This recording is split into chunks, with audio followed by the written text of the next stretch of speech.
Bismillahirrahmanirrahim. Assalamualaikum warahmatullahi wabarakatuh. Semuanya selamat siang ya.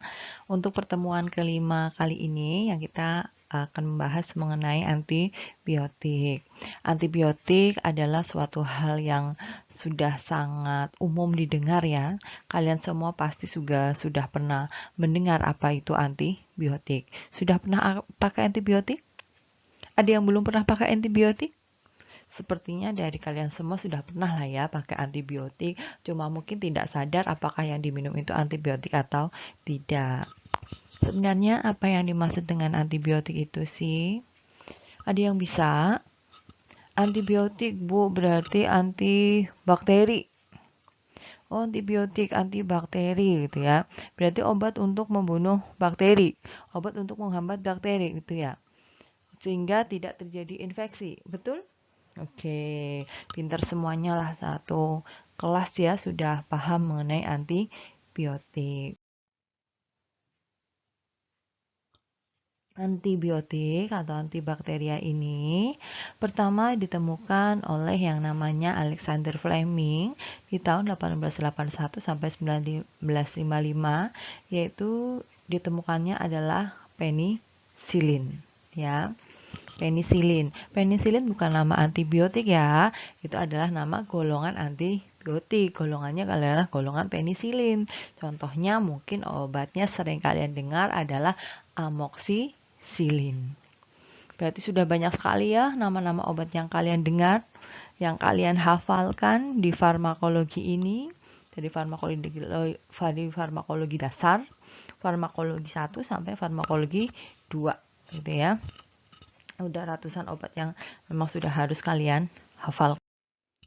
Sejarah penemuan antibiotik yang pertama adalah ditemukannya penisilin yaitu di Inggris. Kemudian ada golongan sulfonamid, gramisidin ya. Kemudian tahun 1942 penisilin diperkenalkan di Amerika Serikat dan juga Inggris. Kemudian ada golongan cephalosporin, chloramphenicol, ada ampicillin dan ada minoxidil. Itu adalah sejarah penemuan dari antibiotik. Mikroba penghasil antibiotik seperti tabel yang ada di sampingnya. Untuk mikroba penghasil antibiotik yaitu ada mikroorganisme gram positif, yaitu ada Bacillus subtilis. Dia adalah penghasil antibiotik bacitracin. Kebanyakan memang antibiotik itu selain dihasilkan oleh mikroba, dia juga dihasilkan oleh fungi ya. Di bawah ini saya lihat fungi itu ya. Fungi contohnya Penicillium notatum, dia penghasil penisilin. Penicillium griseofulvum, dia penghasil griseofulvin. Kemudian ada Actinomycetes, yaitu dia dengan bakteri Streptomyces ya. Streptomyces ini penghasil amphotericin B. Kalau Streptomyces venezuela yaitu penghasil antibiotik chloramphenicol. Streptomyces griseus penghasil antibiotik streptomycin. Itu ya. Ini tolong dihafal.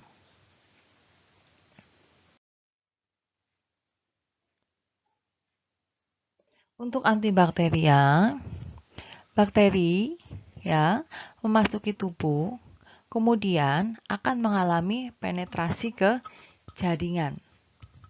Penetrasi ke jaringan, terus kemudian terjadi infeksi. Jadi bakteri masuk ke dalam tubuh. Dia akan masuk atau menembus ke dalam jaringan, kemudian terjadi infeksi. Kemudian karena dalam sistem imun tubuh ya, ini bisa digunakan untuk mempertahankan tubuh dari infeksi. Pertumbuhan bakteri bisa lebih cepat daripada kemampuan pertahanan tubuh. Ini, jadi pertumbuhan bakterinya bisa lebih cepat dari kemampuan pertahanan tubuh kita, sehingga akan terjadi infeksi yang ditandai dengan adanya inflamasi. Kemudian treatmentnya apa? Treatmentnya yaitu menggunakan antibiotik. Kemudian efek antibakterianya. Untuk efek antibakterianya, Bakterisida dan bakteriostatik itu dibedakan menjadi dua untuk efek antibakterianya. Ada bakterisid atau bakterisida dan bakteriostatik. Di mana bakterisida ini kerjanya adalah dengan membunuh bakteri. Kemudian bakteriostatik dia adalah menekan pertumbuhan bakteri. Ini ada bakterisida, cara kerjanya bakteriostatik bisa digambarkan seperti ini. Bakteri, kalau dalam sehari, dia tumbuh itu bisa langsung jadi banyak. Kita kasihkan antibiotik. Kalau yang bersifat bakterisidal atau bakterisida, dia tadi kerjanya apa? Oke, membunuh bakteri. Jadi bakteri yang tadinya ada sekian, dikasih antibiotik yang bersifat bakterisid, dia habis mati, nggak ada. Tapi kalau yang dikasih dengan antibiotik yang efeknya bakteriostatik, dia dilihat bakteriostatik dia hanya menghambat bakteri. Tetap, tapi tidak menjadi banyak seperti yang ini. Harusnya kan dalam sehari bakteri langsung bertumbuh menjadi lebih banyak. Paham ya? Jadi berdasarkan efeknya ada bakteri itu antibiotik itu ada yang bersifat bakteriosid, ada yang bersifat bakteriostatik. Kemudian berdasarkan pada spektrum aksinya, yaitu menunjukkan range bakteri dan mikroorganisme lain yang bisa dipengaruhi oleh aksi antibiotik tertentu.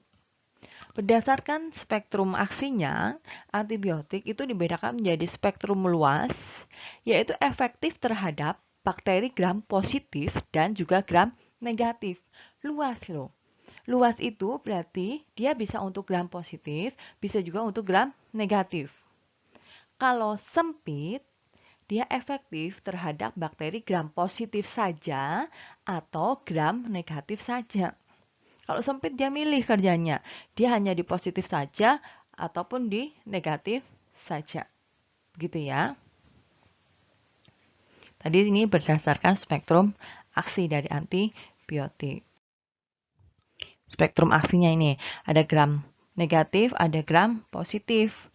Dia ada yang bekerja di gram negatif saja, trombamisin contohnya, ada penisilin, dia di positif dan negatif tapi lebih banyak ke positif. Cefalosporin, dia negatif bisa, positif juga bisa. Begitu ya. Kemudian, obat antibakteri atau antibiotik berdasarkan mekanisme kerja. Tadi berdasarkan efeknya, sudah paham ya? Berdasarkan efeknya ada bakteriosid, ada bakteriostatik.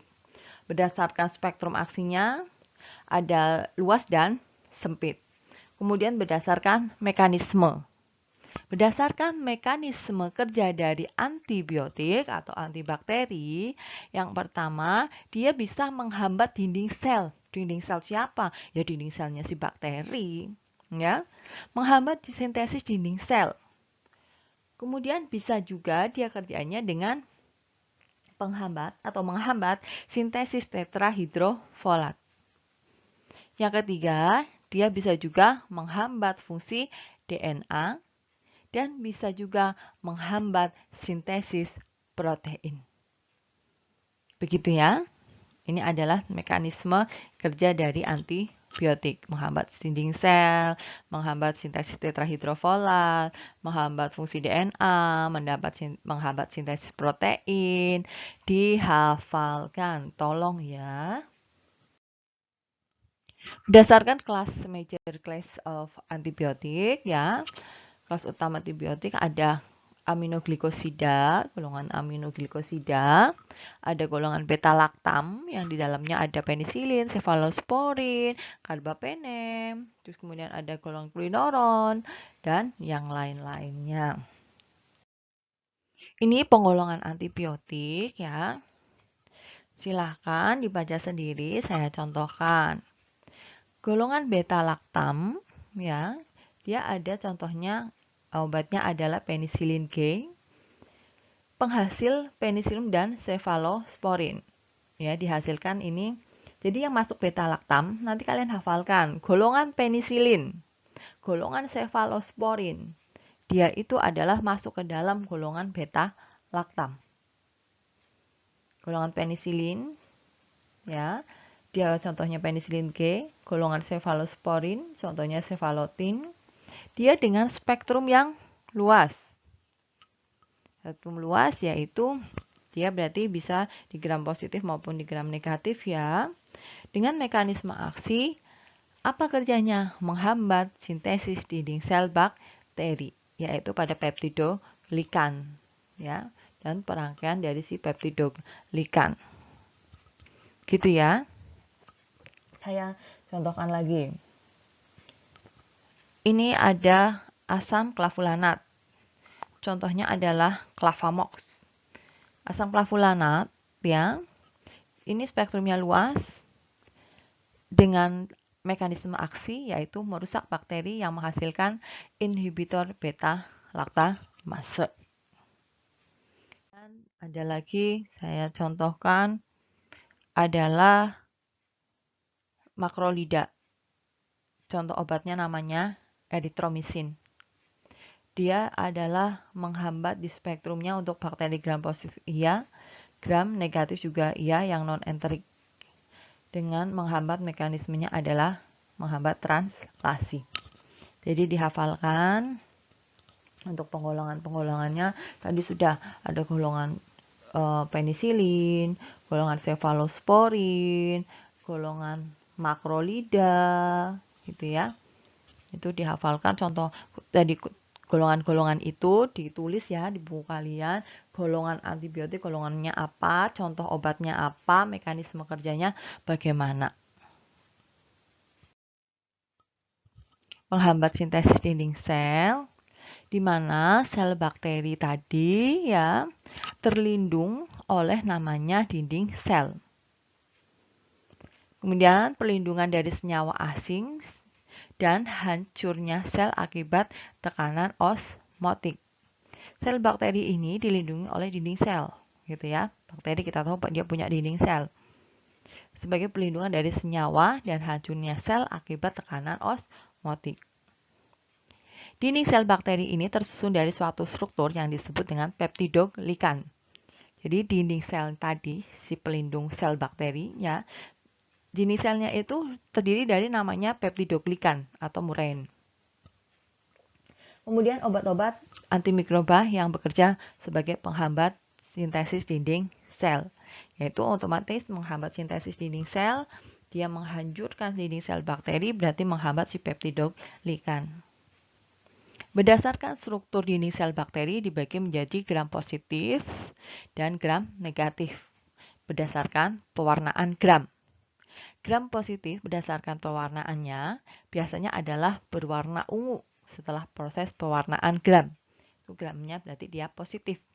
Jika bakterinya ternyata gram negatif ya, dia lost the stain yaitu kehilangan warna ungu dan berwarna pink setelah diwarna dengan safranin.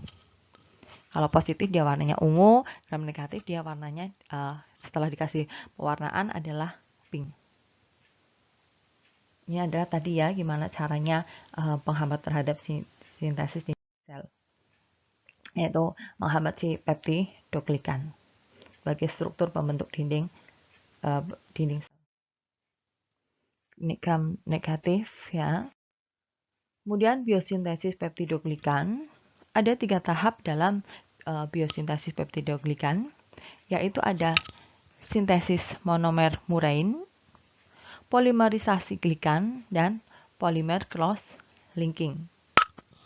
Sintesis monomer murein, ini contohnya nih, seperti ini ya mekanisme yang terjadi gitu ya. Mumet bu, ya memang oke, nggak masalah lah ya. Kemudian ini adalah polimerisasi peptidoglikannya. Obat-obat penghambat sintesis dinding sel, yaitu penghambat sintesis monomer murein atau peptidoglikan. Ada fosfomycin, bacitracin, ya, ini yang ada di pasaran obatnya. Kemudian penghambat pembentukan polimer murein, yaitu ini adalah sintesis, ini adalah yang monomer, ini polimer.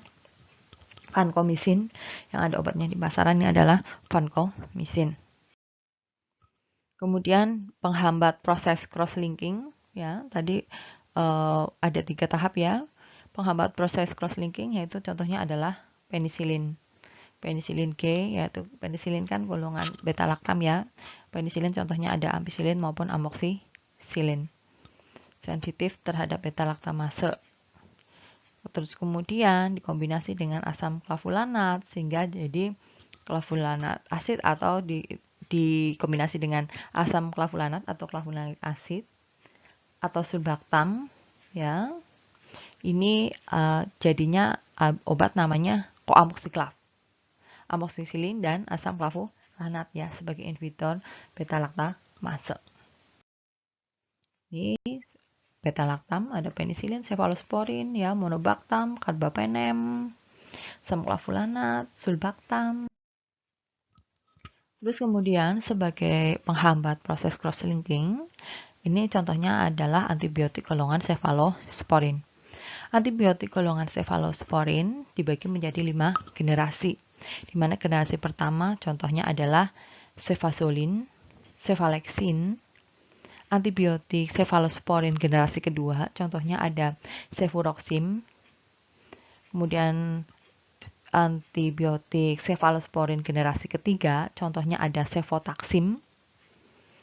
Cefotaxim sering dipakai ya, ceftazidime. Kemudian generasi keempat ada cefepime. Kemudian generasi kelima, ini memang masih jarang, adalah ceftarolin. Jadi antibiotik golongan cefalosporin dibagi menjadi 5 generasi. Ya, nanti dihafalkan.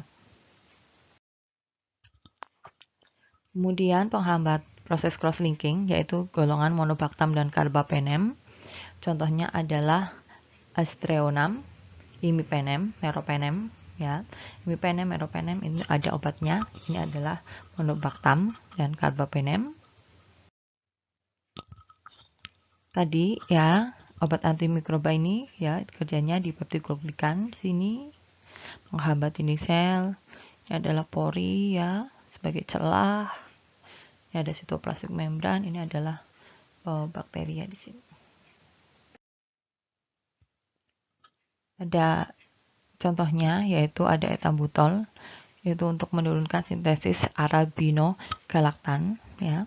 Kemudian pidasinamid, isoniazid dan juga rifampicin. Penghambat metabolisme folat yang kedua tadi adalah menghambat dinding sel ya. Selanjutnya adalah penghambat metabolisme folat.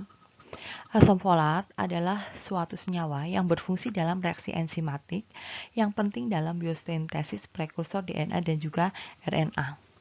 Glisin, methionin, asam glutamat, dan metabolit esensial lain. Struktur asam folat terdiri dari 3 gugus utama, yaitu ada cincin pteridin, para aminobenzoic acid ya, atau PABA, dan asam amino glutamat. Ini ada struktur dari asam folat, yaitu ada pteridin, PABA, dan glutamat. Sintesis asam folat di sini adalah obat-obat bekerjanya di sini. Ya, dia sudah menghambat di sini yang sulfonamid. Trimetropin dia menghambat di sini. Kemudian fusitosin dia menghambat di sini sehingga nanti protein RNA DNA dari si bakteri tidak terbentuk. Obat-obat penghambat dari metabolisme folat yaitu ada golongan sulfonamid. Golongan sulfonamid yaitu ada sulfadiazin, sulfamethoxazole, berarti golongan sulfa gitu ya, sulfonamid. Ini sebagai analog PABA. Sulfanilamid, ada sulfadiazin, sulfamethoxazole, ini seperti ini gugusnya. Inilah tadi yang dihambat adalah si PABA. Kemudian ada juga masih penghambat metabolisme folat, yaitu ada trimetropin dan pirimetamin, yaitu menghambat enzim dari trihidrofolat reduktase yang mengubah trihidrofolat menjadi tetrahidrofolat. Kemudian ada penghambat fungsi DNA atau penghambat topoisomerase. Menghambat enzim topoisomerase berfungsi dalam replikasi DNA. Ini kan yang dihambat DNA-nya. ya. Jadi dia harus menghambat enzim topoisomerase, ya. Karena enzim ini yang akan berfungsi dalam replikasi DNA. Contohnya yang bekerja di sini yang menghambat DNA adalah antibiotik golongan quinolone, yaitu ada ciprofloxacin, levofloxacin, ofloxacin. Ini adalah antibiotik. Walaupun banyak seperti ini, belum tentu sediaannya ada di pasaran. Yang ada di pasaran adalah ciprofloxacin, levofloxacin, dan ofloxacin, yaitu antibiotik golongan quinolone, yaitu menghambat replikasi DNA, yaitu dengan menghambat enzim dari topoisomerase. Bisa dimengerti ya? Tolong dipahami, dilihat lagi, dipahami, dihafalkan. Ini adalah penghambat dari proses transkripsinya ya. RNA dari polimerase pada tahap inisiasi, elongation, kemudian ada termination, di mana obat penghambat proses transkripsi, yaitu contohnya golongan dari si rifampicin, perikatan membentuk kompleks dengan RNA polimerase, sehingga sintesis dari RNA terhambat, sehingga tidak ada protein yang dihasilkan. Menghambat, terus kemudian penghambat sintesis protein melibatkan tadi ada mRNA, tRNA, dan juga ribosom. Binding sel, folat, protein gitu ya, mekanismenya. Sintesisnya ini di sini cara kerjanya dia menghambat di tRNA, ada tetrasiklin. Kemudian pada saat decoding dia ada aminoglikosida, ini kerjanya di sini-sini ya. Untuk menghambat tadi tRNA, mRNA, ribosom. Contohnya obat untuk menghambat sintesis protein adalah golongan aminoglikosida. Aminoglikosida contohnya ada streptomisin, kentamisin, kanamisin, neomisin, trobamisin ya. Mekanismenya dengan menghambat ribosom 30S terjadi kesalahan pembacaan RNA sehingga terjadi kesalahan sintesis protein. Kemudian yang selanjutnya selain aminoglikosida ada golongan tetrasiklin. Golongan tetrasiklin contoh yang ada di pasaran ada oksitetrasiklin, tetrasiklin itu sendiri, doksisiklin, minoksiklin. Mekanismenya bekerja pada ribosom 30S dan menghambat sintesis protein dengan memblok ikatan tRNA dengan kompleks ribosom RNA. Kemudian ada aminoglikosida, kemudian tadi ada golongan tetrasiklin, kemudian ada golongan makrolida. Golongan makrolida contohnya adalah eritromisin, azitromisin, klaritromisin dengan berikatan dengan ribosom 50S menghambat proses translokasi pada sintesis protein. Ya tadi yang bekerja menghambat sintesis protein tadi ada golongan aminoglikosida, tetrasiklin, makrolida, kemudian ada juga chloramphenicol yaitu menghambat pembentukan ikatan peptida. Jadi dihafal mana yang kerjanya di dinding sel, mana yang kerjanya menghambat asam folat di DNA, kemudian menghambat sintesis protein. Oke, cukup ya dari saya mengenai antibiotik. Tolong dihafalkan, dipelajari lagi. Kira-kira ada pertanyaan, boleh dimasukkan ke dalam forum. Begitu ya. Terima kasih. Wassalamualaikum warahmatullahi wabarakatuh.